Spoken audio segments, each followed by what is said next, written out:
The St. Louis Cardinals, I have them ranked 19th going into the year. Fangraphs, higher on them, ranking them 13th.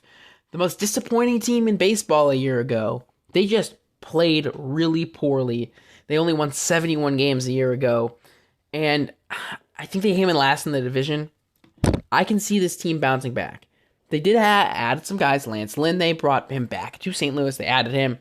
They added Sonny Gray, Kyle Gibson. They brought back Matt Carpenter as well. It's 2011. They brought in Brandon Crawford.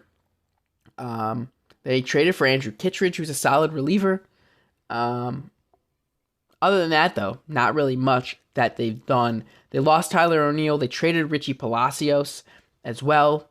They lost Juan Yepes. And Adam Wainwright retired, who wasn't really good last year. They didn't really lose that much. But I just don't believe in the rotation. Now let's get to that rotation I don't believe in. So, first of all, Sonny Gray's out to start the year. Kenyon Middleton also signed there. He's a solid reliever. I believe in Sonny Gray. I think he's really solid. I think he's a 3.2, 3.3 ERA guy. A 3.30 ERA is not bad. I think it's just, do I really believe in Miles Michaelis, who right now is slotted as the opening day starter? Kyle Gibson, who's just an innings eater. He's old. Lance Lynn gave up like 28 homers last year. Steven Matz struggled. He lost his rotation spot. And Zach Thompson, I think, is pretty solid. But you got like 5 pitchers who are number 4 or number 5 starters on World Series caliber teams. This team is not that good. I just don't believe in their rotation. Their bullpen's good. I like Andrew Kittredge. I like Giovanni Gallegos. I like Ryan Helsley, who's a really good closer. I think Jojo Romero is good. Andre Palante is good. Their bullpen is very solid. It's just about, I don't believe in their rotation. They're old. They're all like average to below average guys who can eat innings. You got at catcher not William Contreras, that's his brother, Wilson Contreras at catcher. It was really weird last year. It seemed the pitchers were getting used to not pitching to Yadier Molina, who I think was a big difference. His leadership in the clubhouse, his amazing game calling was a big difference. The fact of the matter is, I think Wilson Contreras is a very good catcher. Amazing offensively, good enough defensively where you don't really get offense from the catcher position that often. First base, I think Paul Goldschmidt's going to be really good. His numbers looked solid. I think there is potential for him to make it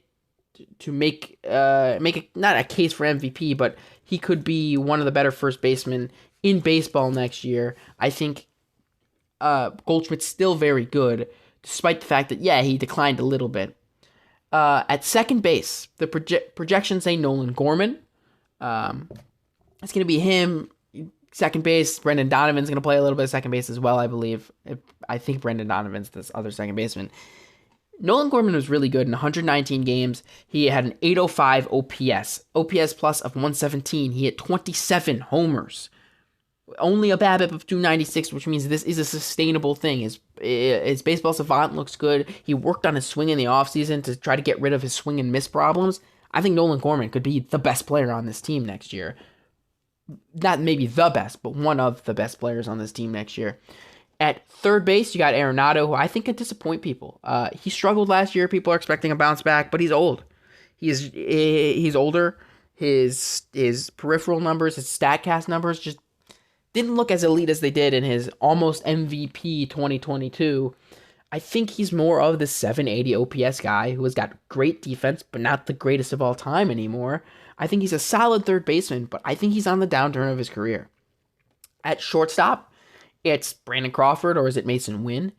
Mason Wynn had a quote about Brandon Crawford, like, "Man, I know the exact quote. I think, but it was along the lines of, this Brandon Crawford signing? It's gonna have to make him push. He's gonna have to push harder. I believe in Mason Wynn. I think it's gonna be difficult with Brandon Crawford right there, unless Brandon Crawford's gonna start. I don't know yet, but that's going to be interesting to see. In the outfield, you got Alec Burleson. Tommy Edman is the projected starting center fielder for this team. But he got injured. He had arthroscopic wrist surgery, so I'm not sure when he's going to be available. Lars Nootbaar fractured his rib earlier this month, who is also one of the better outfielders on this team. I think they're both really solid guys. But for right now, Jordan Walker, who's really good, is going to be starting in right. They still have a surplus of outfielders because they have Brendan Donovan, they have Alec Burleson, they have Dylan Carlson, they have Jordan Walker, they have Michael Ciani, who's not that big of a name. He's probably going to get sent down once the other guys get healthy. But the problem is Dylan Carlson's solid. He was a Rookie of the Year candidate, I think, in 2020, so a little bit less reliable.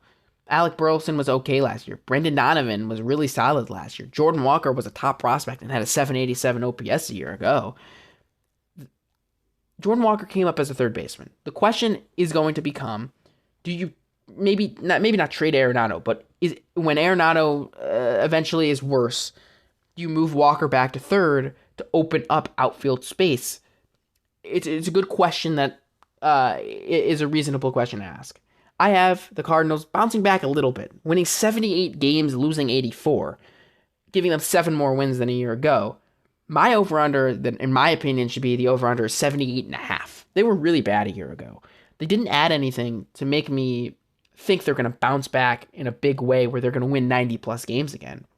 Vegas has them at 85.5. I think that's egregious. I think it should be much lower. I think at least 81.5 should be the highest. I'm taking the under on 85.5 for the St. Louis Cardinals.